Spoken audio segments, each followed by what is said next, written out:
Assalamualaikum warahmatullahi wabarakatuh. Apa kabar sobat sekalian? Semoga baik-baik saja. Jumpa lagi di channel Delgo. Kali ini kita akan membahas info kesehatan yang ada di sekitar kita, yaitu kelanjutan gagal ginjal misterius. Dan ini terkait dengan obat sirup ya, yang kemarin sudah disampaikan ada dugaan dan memang itu sudah ada penelitian ya terkait etilen glikol yang ada pada sirup obat sirup gitu ya. Nah, bagaimana ya jika itu terlanjur konsumsi ya, terlanjur mengkonsumsi obat tercemar EG, perlukah cuci darah ya? Ini saran dokter.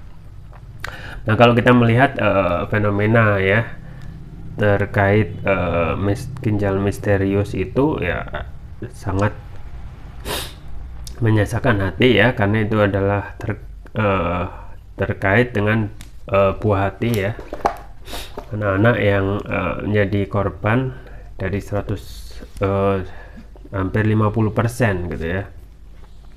Kalau kita melihat jumlah kasusnya sangat tinggi sekali ya, dari sekitar 241 ya, 133 itu meninggal untuk anak-anak. Nah, ini kan patut disayangkan, dan ini memang setelah ada penelitian adanya kandungan EG atau etilen glikol yang ada pada sirup ya, atau DE, dietilen glikol. Nah, yang jadi pertanyaan bagaimana kalau sudah terlanjur gitu ya. Nah, dokter spesialis anak ya, Dr. Kurniawan Satria Denta itu mengatakan bahwa jika etilen glikol sudah terlanjur masuk ke dalam tubuh, maka EG tersebut sebenarnya akan termetabolisme dan terbuang lewat feses atau urin. Artinya tidak usah terlalu khawatir ya. Dan ini memang bisa menjadi rujukan, artinya kita bisa sedikit merasa lega meskipun etilen glikol yang sudah diteliti oleh dari Menkes ya, Kemenkes ya,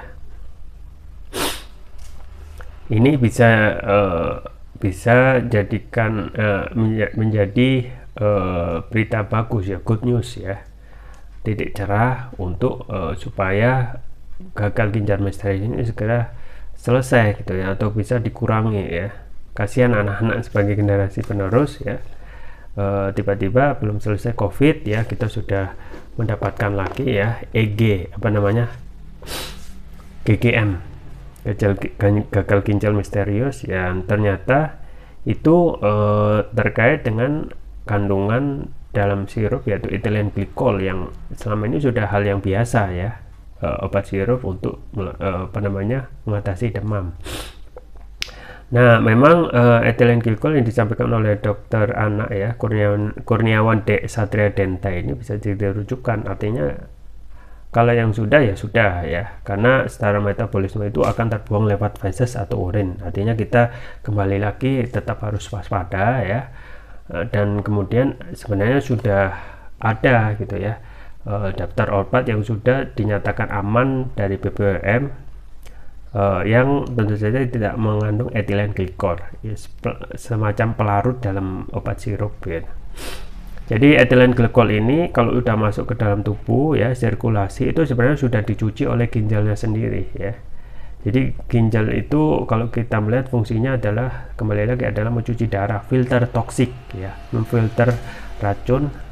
Jadi memang semua toksik dalam tubuh itu pada akhirnya termetabolisme ya.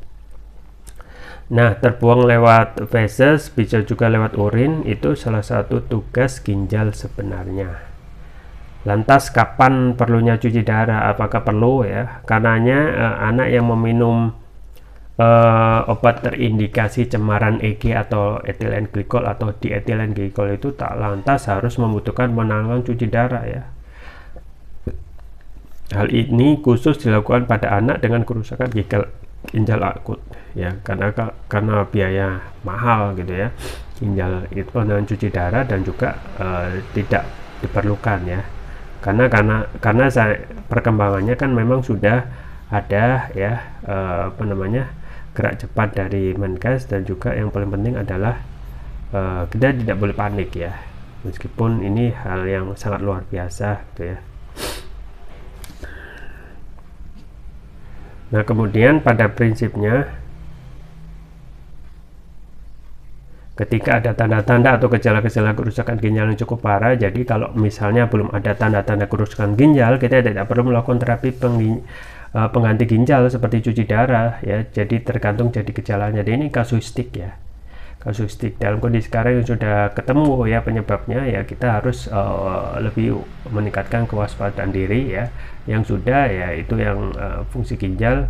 Misalnya apakah harus cuci darah, jawabannya tentu saja tidak ya, tetapi harus meningkatkan kewaspadaan juga kembali lagi ya mindset kita untuk memberikan pola hidup sehat untuk anak-anak gitu ya. Jadi ginjal itu kembali lagi fungsinya ya, meskipun sudah konsep secara sudah terlanjur ya, tetapi nanti akan keluar lewat feses ataupun urin.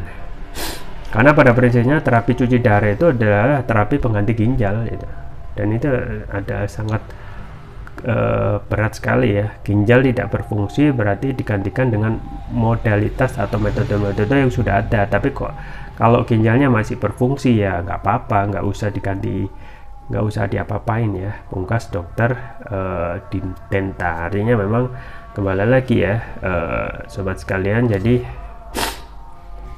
kita harus waspada dalam kondisi sekarang yang tiba-tiba saja ya gagal misterius itu menjadi kondisi yang luar biasa ya.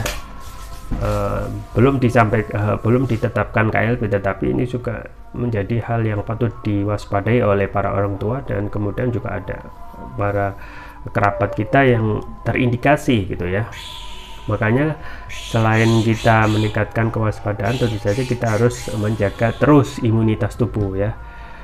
Saya memang lebih menganjurkan produk herbal ya. Dan herbal yang saya rekomendasikan terus itu adalah propolis ya, karena untuk meningkatkan stamina tubuh ya, stamina dan juga imunitas tubuh dengan konsumsi propolis. Propolis yang saya rekomendasikan yaitu Turkish Propolis Turkiya yang ini. Jadi ini ada produk sapu jagat, produk premium ya, karena sudah memakai nanoteknologi ya. Nanoteknologi itu untuk meningkatkan kelarutan dan penyerapan oleh tubuh, artinya dapat mempercepat kelarutan terhadap penyakit. Artinya dapat mempercepat penyembuhan terhadap penyakit ya. Kemudian juga untuk imunitas tubuh, manfaatnya apa saja ya? Diantaranya dapat mengatasi penyakit non medis ya, kemudian untuk kolesterol, diabetes ya, kemudian untuk stroke ya, batuk pilek gitu, kemudian untuk kanker ya, jantung, sinusitis gitu ya, kemudian termasuk juga untuk ginjal gitu ya. Dan ini manfaatnya sangat luar biasa sekali gitu ya. Nah, kemudian ini Turkish Propolis Turkiya.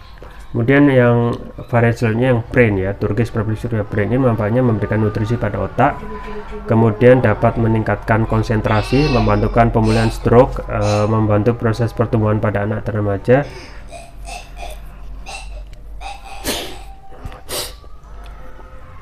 Kemudian juga dapat